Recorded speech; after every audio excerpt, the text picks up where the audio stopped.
નમસ્કાર વિદ્યાર્થી મિત્રો, તમારું ખૂબ ખૂબ સ્વાગત છે મારી આ ચેનલ સ્ટડી વિથ નેન્સીમાં. જો હજી સુધી તમે મારી આ ચેનલને સબસ્ક્રાઇબ ના કરી હોય તો જલ્દીથી સબસ્ક્રાઇબ કરજો. આજે આપણે પ્રકરણ નંબર 10 બીજગણિતીય પદાવલી સ્વાધ્યાય 10.2 નો પ્રશ્ન નંબર 1 અને પ્રશ્ન નંબર 2 જોઈશું. તો જુઓ, સૌની પહેલા પ્રશ્ન નંબર 1 જોઈએ. તો પ્રશ્ન નંબર 1 આપેલો છે કે જો m બરાબર 2 હોય તો નીચેના પદોની કિંમત શોધો. ક્યારે આપણને જે નીચે પદાવલી આપેલી છે, નીચે પદો આપેલા છે, એની કિંમત શોધવાની છે. અને m બરાબર કેટલા મૂકીને? 2 મૂકીને. એટલે આપણને સમીકરણ જે પદ છે એ પદનો ઉકેલ આપી દીધો છે. m બરાબર 2 એને પદનો ઉકેલ કહેવાય કે પદનો આપણે જવાબ ગોતીએ તો આપણને શું મળે?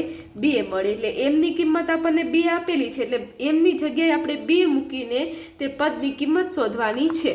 તો અહીંયા તમે જોશો m ની જગ્યાએ 2 મૂકવાના છે. m બરાબર 2 છે અને એટલે આપણે એની કિંમત શોધવાની. તો m હોય અહીંયા જે આ પહેલું સમીકરણ આપેલું છે m-2. તો હવે m - 2 છે તો m ની જગ્યાએ કેટલા મૂકવાના? 2 મૂકવાના, કારણ કે આપણને રકમમાં આપેલું છે m બરાબર 2 છે. એટલે પદની કિંમત શોધો. એટલે પદમાં જે m હોય ને આપણે કેટલું મૂકવાનું? 2 મૂકવાનું. એટલે 2 ઓછા 2 એટલે 2 માંથી 2 જશે એટલે કેટલા વધશે? 0. એટલે આપણો જવાબ શું આવી જશે? 0. આપણા પહેલા દાખલાનો જવાબ આવી ગયો. એકદમ ઈઝી છે. શું કરવાનું? જ્યાં આપણને m દેખાય ત્યાં આપણે તે 2 મૂકી દેવાના. હવે જોવું, અહીંયા 3m - 5 છે. m ની કિંમત અહીંયા ઉપર આપી છે 2 એટલે 3. હવે અહીંયા m આપણે કાઉન્સ કરીને દર્શાવશું, કારણ કે આમાં વચ્ચે કોઈ નિશાની નથી. કાઉન્સ કરીને દર્શાવશું અને વચ્ચે કોઈ નિશાની ના હોય એનો મિનિંગ શું થાય? ગુણાકાર થાય. એટલે 3m - 5 તો m ની જગ્યાએ કેટલા મૂકી દેવાના? 2 મૂકી દેવાના. પણ કેવી રીતે? કાઉન્સમાં, કારણ કે વચ્ચે નિશાની નથી તો આપણે અલગ બે સંખ્યા લાગે એટલા માટે કાઉન્સમાં લખશું. હવે 3 × 2 આ બંનેનો શું કરવાનો? ગુણાકાર કરવાનો. જ્યારે વચ્ચે કોઈ નિશાની ના હોય ત્યારે શું કરવાનો? એક ગુણાકાર કરવાનો. એટલે 3 × 2 = 6 એટલે કેટલા આવશે? 6. હવે 6 - 5 6 માંથી 5 જાય એટલે કેટલા વધશે? 1. એટલે આપણો બીજા સમયે બીજા પદનો શું આવશે? જવાબ 1 આવશે. એના પછી ત્રીજું પદ જોઈએ. તો અહીંયા જોવું, આપણને ત્રીજું પદ આપેલું છે 9 - 5m. તો હવે ત્રીજું પદ આપેલું છે 9 - 5m. તો હવે આ ત્રીજા પદમાં 9 - 5 m ની જગ્યાએ કેટલા મૂકવાના? કાઉન્સમાં 2. હવે જોવું, આનો ગુણાકાર કરવાનો. એટલે 9 - 5 × 10.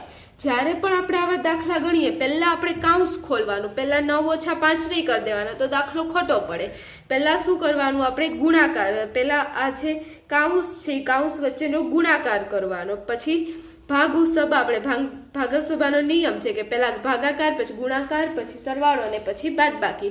કાઉન્સ હોય તો પહેલા કાઉન્સનો ઉકેલ કરવાનો, પછી ભાગાકાર કરવાનો, ગુણાકાર કરવાનો, પછી સરવાળો, છેલ્લે બાદબાકી. એટલે પહેલા ગુણાકાર કેટલો થશે? 5 × 10. હવે આપણે આમાં બાદબાકી કરશું તો હવે 9 માંથી 10 જાય, 9 ની આગળ પ્લસની નિશાની, અહીં માઇનસ નિશાની, એટલે વત્તા ઓછા ઓછા થશે. 10 માંથી 9 જાય એટલે 1. પણ કેવા 1 આવશે? -1 આવશે, કારણ કે મોટી સંખ્યા 10 ની આગળ માઇનસ નિશાની છે. એટલે 9 માંથી 10 જાય કેટલા વધે? -1. એટલે ત્રીજાનો શું આવશે? જવાબ -1 આવશે. એના પછી ચોથું આપેલું છે 3m² - 2m - 7. તો આમાં પણ આપણને જ્યાં m દેખાશે ને આપણે કેટલા મૂકશું? 2 મૂકશું. એટલે 3 2² - 2 કાઉન્સમાં 2 - 7. અહીંયા જ્યાં m હતા ને આપણે 2 મૂકી દીધા. હવે 3 2² કેટલો થશે? 2² એટલે 2 × 2. 2² એટલે શું થાય? 2 × 2 એટલે 2² કેટલો થશે? 4. એટલે કાઉન્સમાં 4 - 2 દુ કેટલા થશે? આ બંનેનો ગુણાકાર કરવાનો. તો 2 દુ કેટલા થશે? 4 - 7. હવે 3 ચોક કેટલા થાય? 12 થાય. એટલે 12 - 4 - 7. હવે તમે જેમ કરો, પહેલા 12 - 4 કરો, પછી જેનો જવાબ આવે એમાંથી તમે -7 કરો તો પણ ચાલે. એના કરતાં આવી રીતે કરવાનું છે. બાદબાકી છે એ પહેલા કરી દે તો -4 ને -7 તો માઇનસ શું થઈ જાય? પ્લસ થઈ જાય. એટલે 4 ને 7 કેટલા થશે? 11. પણ કેવા 11? -11. -7 ની આગળ માઇનસ નિશાની છે, મોટી સંખ્યાની આગળ માઇનસ નિશાની. એટલે 11 ની આગળ પણ કેની નિશાની આવશે? માઇનસ નિશાની આવશે. એટલે 7 × 4 = 11 -11 થશે. 12 માંથી 11 જાય એટલે કેટલા વધે? 1 વધે.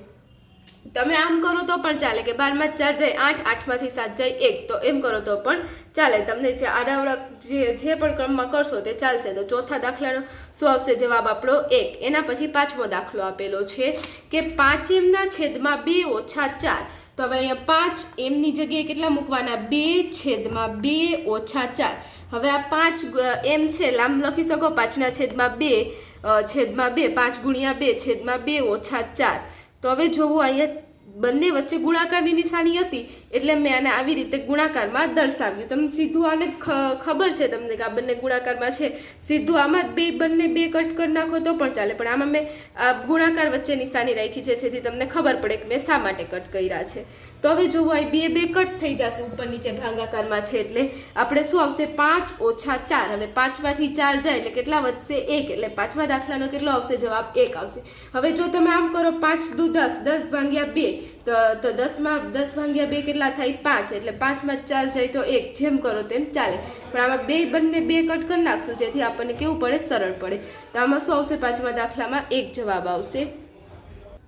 હવે જોવો બીજો દાખલો આપેલો છે. જો p બરાબર -2 હોય તો નીચેની કિંમત શોધો. કે p બરાબર આપણે કેટલા મૂકવાના છે -2 મૂકવાના છે અને પછી કિંમત શોધવાની છે. જેમ આપણે આગળના દાખલામાં m બરાબર 2 મૂક્યો તો એવી જ રીતે અહીંયા p બરાબર -2 મૂકવાના, એટલે 4 કૌંસમાં -2 વત્તા 7.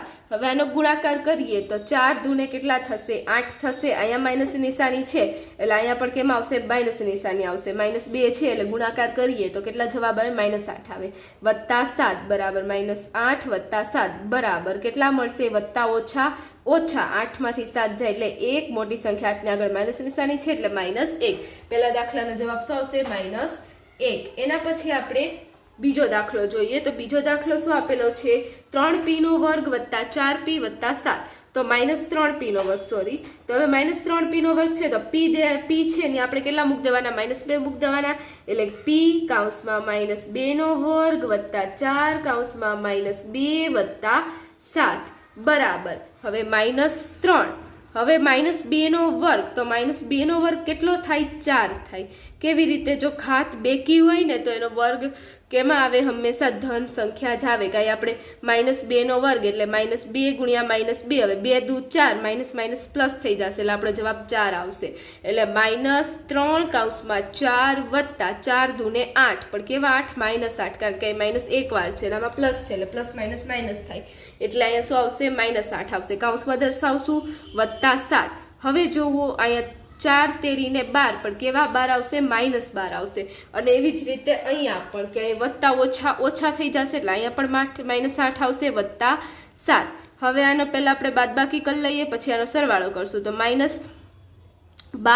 -8 કેટલા થશે વત્તા માઇનસ પ્લસ થઈ જશે એટલે 12 ને 8 કેટલા થશે 20 થશે.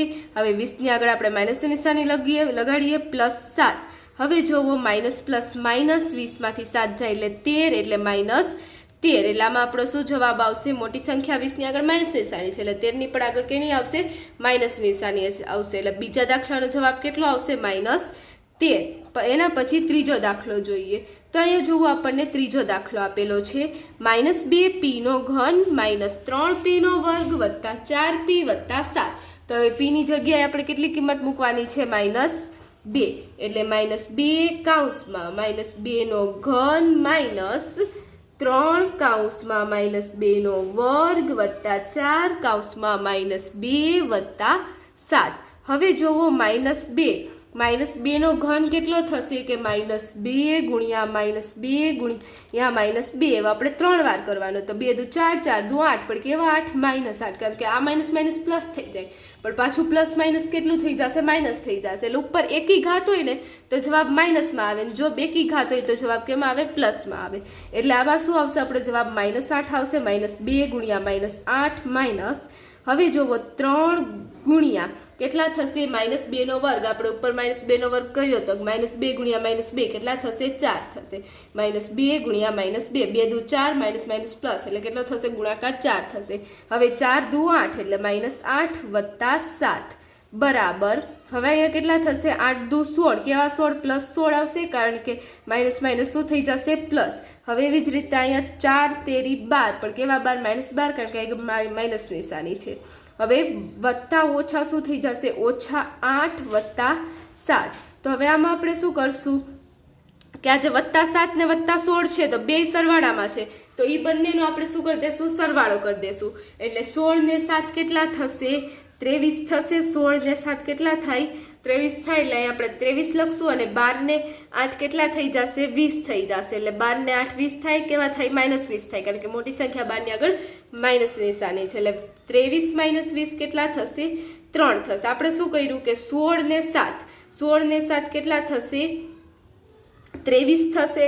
એટલે 23 અને -12 ને -8, તો -12 ને -8 કેટલા થાય? 20 થાય. એટલે 23 - 20 જવાબ કેટલો આવશે? 3. એટલે આપણા ત્રીજા દાખલાનો જવાબ 3 આવશે. અને અહીં આપણો જે પ્રશ્ન નંબર 1 અને પ્રશ્ન નંબર 2 હતો તે પૂર્ણ થાય છે. જો તમને વિડીયો પસંદ આવ્યો હોય તો લાઈક, શેર, સબસ્ક્રાઈબ કરજો. જો હજી સુધી તમે મારી આ ચેનલને સબસ્ક્રાઈબ ના કરી હોય તો જલ્દીથી સબસ્ક્રાઈબ કરજો, જેથી તમને મારા બધા જ વિડીયો સૌથી પહેલાં મળી રહે. Thanks for watching.